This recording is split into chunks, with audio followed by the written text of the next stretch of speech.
Hi everyone, this is the first video on my trip back to my birthplace in Suriname, South America, in between the Guyanas, and we're going to Santigrom.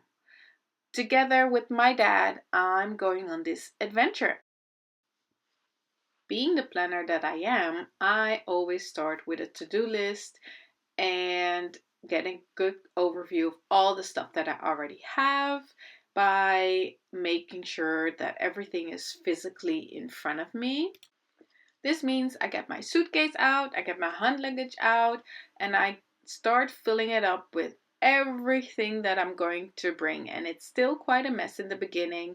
I make sure I start sorting out things such as all the electronics and store them separately, as well as everything I need in the plane, liquids, etc. For this particular trip, we had decided to also make a trip into the interior of Suriname. It is also called Boven Suriname. And this means that we had to travel by boat. Now, the boats are made of wood and the seating is as well. With my very delicate westernized bum, I decided to buy an inflatable cushion.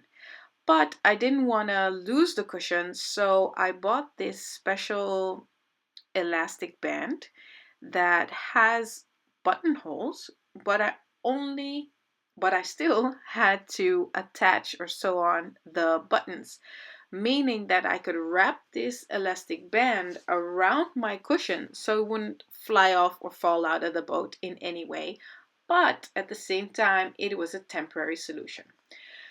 This is a great example of how far ahead I plan and how far I go to make sure that I'm as comfortable as I can be, because there's not a lot of things I can control, but I can definitely control my seating, sleeping arrangement, and clothing, meaning how hot or cold or protected I am against mosquitoes.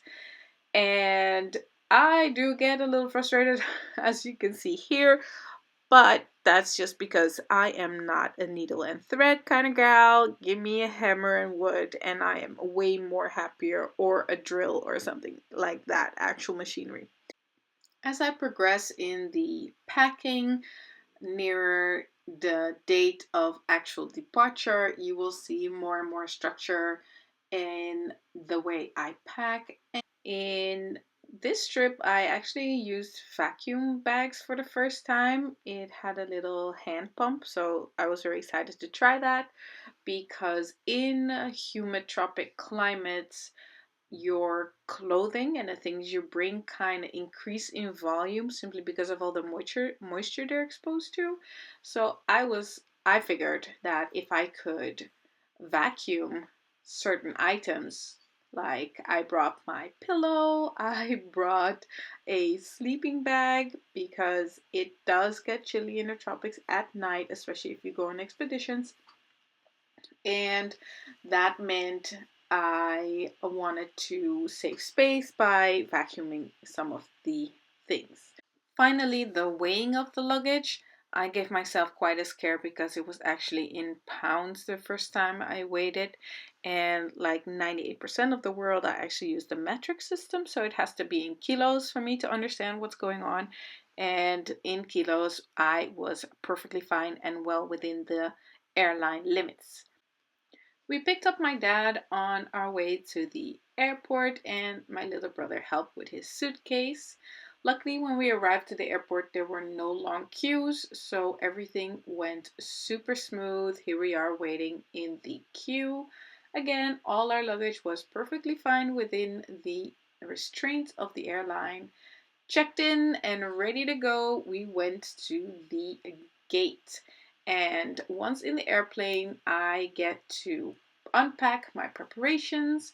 We enjoyed some really delicious, already Surinamese style cuisine. I got some shut eye, even though it was a very long flight, and some ice cream. And that's how our adventure started, going from Amsterdam all the way across the Atlantic to Paramaribo.